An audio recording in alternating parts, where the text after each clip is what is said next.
Assalamualaikum warahmatullahi wabarakatuh. Bersama saya Ani Hairani, CGP Angkatan 9 dari SMA Negeri 1 Nagrag, Kabupaten Sukabumi. Kali ini saya akan memaparkan tentang koneksi antar materi modul 2.3, materi coaching supervisi akademik. Apa sebetulnya yang dimaksud dengan coaching dalam supervisi akademik? Coaching supervisi akademik adalah suatu metode yang memberikan dukungan kepada guru untuk meningkatkan kualitas pengajaran mereka. Melalui proses ini, guru dapat mengidentifikasi kekuatan mereka, mengatasi tantangan, dan mengembangkan strategi pembelajaran yang lebih efektif. Berikut adalah tujuan coaching dalam supervisi akademik. Di antaranya yang pertama adalah meningkatkan keterampilan pengajaran guru. Ini melibatkan pengamatan kelas, analisis tindakan mengajar, dan memberikan umpan balik konstruktif untuk membantu guru mengembangkan keterampilan pedagogis mereka. Yang kedua, meningkatkan efektivitas pengajaran dan pembelajaran di kelas.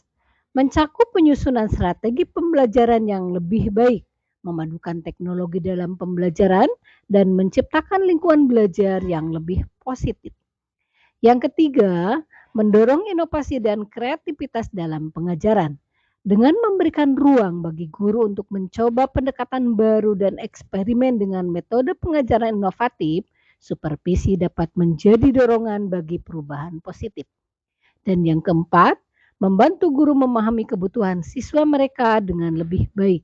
Ini melibatkan analisis data kinerja siswa, penilaian individu, dan refleksi atas respon siswa terhadap metode pengajaran. Berikut saya sampaikan koneksi antar materi pada modul 2, di mana modul 2 terdiri dari 3 materi, yaitu materi pembelajaran berdiferensiasi, pembelajaran sosial emosional, dan coaching supervisi akademik. Bagaimanakah koneksi modul 2.1 dan 2.3? Pada modul 2.1 mempelajari tentang pembelajaran berdiferensiasi. Pembelajaran berdiferensiasi adalah suatu pendekatan pembelajaran yang dirancang untuk menyesuaikan metode pengajaran dan materi pelajaran sesuai dengan kebutuhan, minat, dan tingkat penguasaan siswa yang beragam di dalam satu kelas. Tujuannya adalah memberikan pengalaman belajar yang bermakna dan relevan bagi setiap siswa, memungkinkan mereka berkembang secara optimal sesuai dengan gaya belajar dan kecepatan masing-masing. Sementara coaching supervisi akademik yang dipelajari pada modul 2.3, bahwa dalam coaching supervisi akademik perlu ditekankan bahwa guru harus mampu menyesuaikan strategi pengajaran mereka agar sesuai dengan kebutuhan individu siswa. Supervisi dapat membantu guru mengidentifikasi cara-cara untuk mengadaptasi materi dan metode pengajaran sesuai dengan tingkat pemahaman dan minat siswa. Berikut adalah koneksi dari materi pembelajaran sosial emosional dengan coaching supervisi akademik. Pada pembelajaran sosial emosional, pembelajaran ini menekankan pada suatu pendekatan pendidikan yang difokuskan pada pengembangan keterampilan dan pemahaman sosial emosional siswa. Tujuannya adalah membantu siswa mengembangkan kecerdasan emosional, memahami dan mengelola emosi mereka, membangun hubungan sosial yang sehat, membuat keputusan yang baik, dan mengembangkan rasa tanggung jawab sosial. Supervisi akademik yang terkait dengan pendidikan sosial emosional memainkan peran penting dalam membantu pendidik mengembangkan pemahaman dan keterampilan yang diperlukan untuk mendukung perkembangan sosial dan emosional siswa. Melalui pendekatan coaching supervisi akademik yang terfokus pada PSE, pendidik dapat menjadi lebih siap untuk mendukung perkembangan siswa tidak hanya secara akademis, tapi juga dalam aspek-aspek sosial dan emosional yang penting untuk mendukung suksesnya kehidupan mereka. Sebuah refleksi tentang peran saya sebagai coach di sekolah. Setelah membaca beberapa literatur serta menyimak apa yang disampaikan instruktur dan fasilitator, saya memiliki suatu kesimpulan bahwa profesi guru adalah profesi yang paling krusial dalam mengambil banyak keputusan di setiap harinya. Dalam satu hari, seorang guru bisa mengambil 5 bahkan 10 keputusan. Di setiap harinya, seorang guru dihadapkan pada beragam masalah murid. Karena beragam masalah inilah, maka seorang guru dituntut untuk memiliki ketepatan dalam pengambilan keputusan. Dengan demikian, keterampilan seorang guru sebagai coach harus ditingkatkan.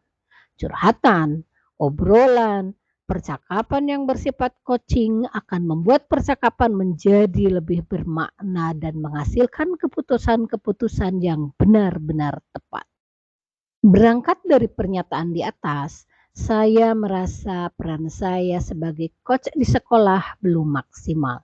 Saya baru mampu membantu beberapa rekan sejawat dalam mendorong untuk menemukan solusi atas permasalahan yang mereka hadapi, baik terkait pembelajaran di kelas maupun terkait permasalahan murid. Namun demikian, saya merasa belum sepenuhnya sesuai dengan tuntunan alur Tirta.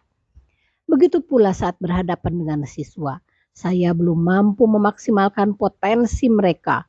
Ketika siswa menghadapi permasalahan, posisi saya lebih banyak sebagai consulting ataupun mentoring, bukan posisi sebagai coach yang sesungguhnya. Meskipun sebagian alur Tirta telah ditempuh. Begitu pula dengan peran sebagai coach dan keterkaitannya dengan modul pembelajaran berdiferensiasi.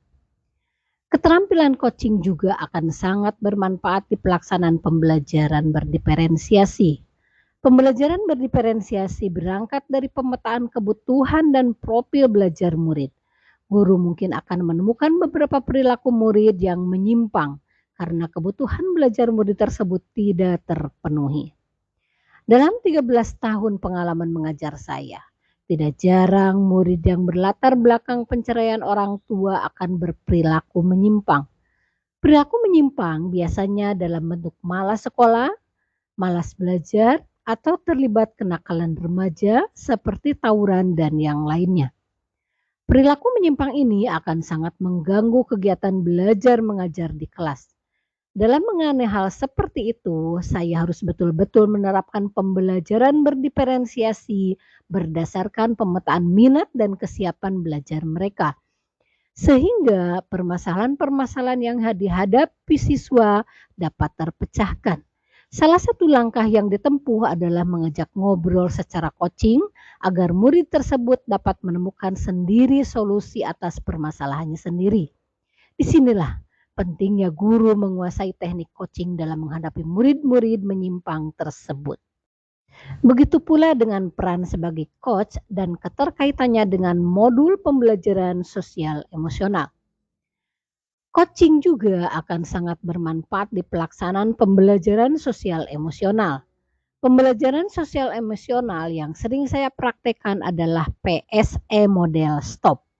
Setelah melakukan ini, saya meminta murid untuk melakukan refleksi dan muncullah beberapa keluhan pada murid.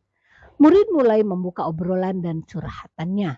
Dan kita sebagai guru dapat melakukan percakapan dengan murid melalui model coaching. Hal ini akan melatih murid untuk melakukan keputusan bertanggung jawab di PSE.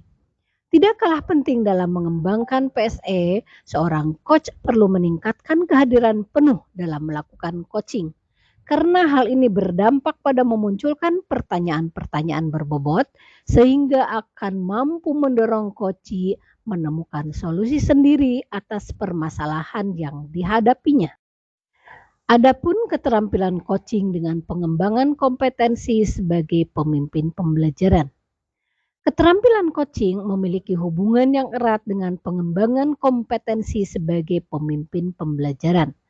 Pemimpin pembelajaran yang efektif tidak hanya berfokus pada manajemen administratif, tetapi juga mampu memberdayakan stafnya, mendorong pertumbuhan profesional, dan menciptakan budaya belajar yang inklusif. Melalui penggunaan keterampilan coaching, pemimpin pembelajaran dapat memainkan peran kunci dalam membentuk budaya belajar yang dinamis, memotivasi tim, dan memastikan pengembangan berkelanjutan dalam lingkungan pendidikan. Keterampilan ini memberikan kontribusi positif terhadap efektivitas pemimpin dan pada akhirnya meningkatkan kualitas pembelajaran di lembaga pendidikan. Keterampilan coaching sangat mendukung pengembangan kompetensi sebagai pemimpin pembelajaran. Sesuai dengan peran guru penggerak sebagai pemimpin pembelajaran, keterampilan coaching harus terus diasah dengan sering melakukan coaching baik kepada murid maupun rekan sejawat. Semakin sering melakukan coaching, maka guru akan semakin terlatih untuk menciptakan pertanyaan-pertanyaan bermakna yang menuntun coachee menemukan solusi atas permasalahan yang mereka hadapi. Seorang pemimpin pembelajaran adalah seorang yang harus sering mengambil keputusan. Keputusan yang tepat adalah keputusan yang diambil oleh coachee dari proses coaching. Demikian koneksi antar materi modul 2 yang dapat saya sampaikan. Terima kasih atas perhatian. Salam bahagia untuk semua.